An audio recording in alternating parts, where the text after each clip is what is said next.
Hello students, तो चलिए आज हम लोग शुरुआत करते हैं क्लास 9 के एक्सरसाइज 11.2 के क्वेश्चन नंबर 9 का, जो कि इस एक्सरसाइज का लास्ट क्वेश्चन है।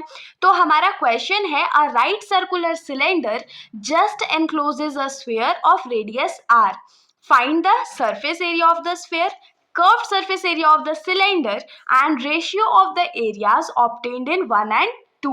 तो इस क्वेश्चन में हम लोगों को क्या बोला गया है कि हमारे पास एक राइट सर्कुलर सिलेंडर है, मतलब एक नॉर्मल सिलेंडर है जिसके अंदर एक स्फीयर को फिट करा गया है। यहाँ पर आप लोग फिगर में भी देख सकते हो कि हमारे पास एक सिलेंडर है और इसके अंदर एक फिट किया हुआ स्फीयर है। और इस स्फीयर के बारे में हम लोगों को क्या बात बताया गया है कि स्फीयर का जो रेडियस है वो आर है।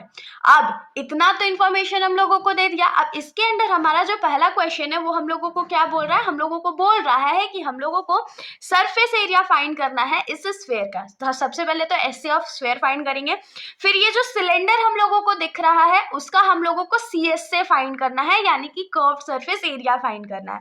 और थर्ड में हम लोगों को क्या करना है, तो इन दोनों का जो रेशियो है वो फाइंड करना है। रेशियो फाइंड करने के लिए क्या करेंगे, जो स्फीयर का सरफेस एरिया होगा उसको सीएस ऑफ सिलेंडर से डिवाइड कर देंगे। सिंपल सा क्वेश्चन है, यहाँ पर कोई भी न्यूमेरिकल सॉल्यूशन नहीं है, बस थोड़ा सा दिमाग ही तो लगाना है। तो सबसे पहले हम लोग आ जाते हैं फर्स्ट वाले सॉल्यूशन पे।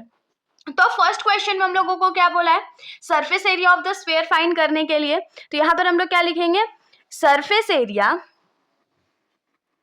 Of sphere. Surface area of sphere क्या हो जाएगा, हम लोगों को क्या फॉर्मूला के तहत पता है, 4 पाई आर स्क्वायर।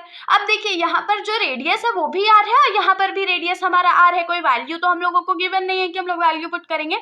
तो यहाँ से हम लोगों का जो सरफेस एरिया है वो कितना हो जाएगा, 4 पाई आर स्क्वायर। इसमें कोई भी चेंजेस नहीं है।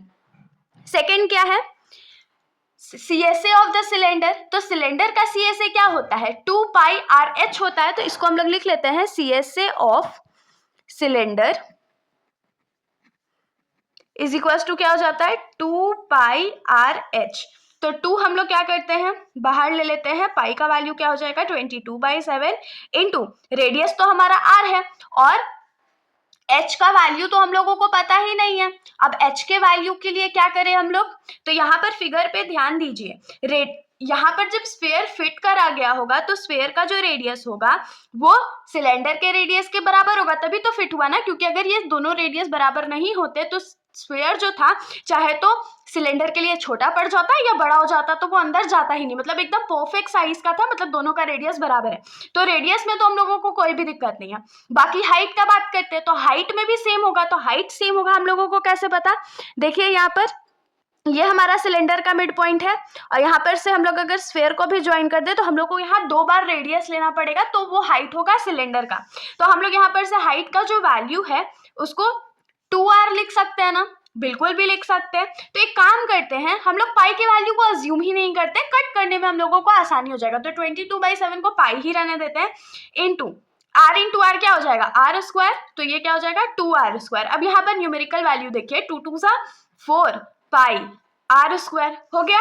तो अब यहाँ पर जो हमारा CSA ऑफ सिलेंडर है वो फाइंड आउट हो गया है। होप सो आप लोगों के दिमाग में बैठ गया होगा कि h का जो वैल्यू है वो हमने 2r माना है। क्यों, क्योंकि 2 बार जब हम लोग उसमें रेडियस ऐड किए हैं तब हमारा जो h का वैल्यू है सिलेंडर का वो फाइंड आउट हुआ है। ठीक है, तो सेकंड क्वेश्चन भी हमारा यहाँ सॉल्व हो गया। अब थर्ड वाले क्वेश्चन पे आते हैं। तो थर्ड वाले क्वेश्चन में हम लोगों को क्या बोला गया है, रेशियो फाइंड करने के लिए, जो कि 1 और 2 में हमने एरियाज निकाला है उसका। तो रेशियो क्या हो जाएगा, surface area of sphere divided by surface area CSA जो है CSA ऑफ सिलेंडर। तो सरफेस एरिया ऑफ स्फीयर हमारा कितना आया था, तो 4 पाई आर स्क्वायर आया था। और जब हमने CSA लास्ट में फाइंड आउट करा तो वो भी 4 पाई आर स्क्वायर है। तो ये तो पूरा कट आउट हो गया, तो 1:1 का रेशियो हो गया। तो हम लोग यहाँ पर क्या लिख सकते हैं कि देयरफॉर रिक्वायर्ड रेशियो इज 1:1 और यही हमारा आंसर हो गया। तो इसके साथ हमारा ये जो सॉल्यूशन है यहीं पर खत्म हो जाता है। अगर आप लोगों को कोई भी डाउट हो तो आप लोग बेशक कमेंट सेक्शन में पूछ सकते हैं, वरना अगर आप लोगों को वीडियो अच्छी लगी तो वीडियो को लाइक करिएगा और मेरे चैनल को बिना सब्सक्राइब करे कहीं भी मत जाइएगा। Thank you.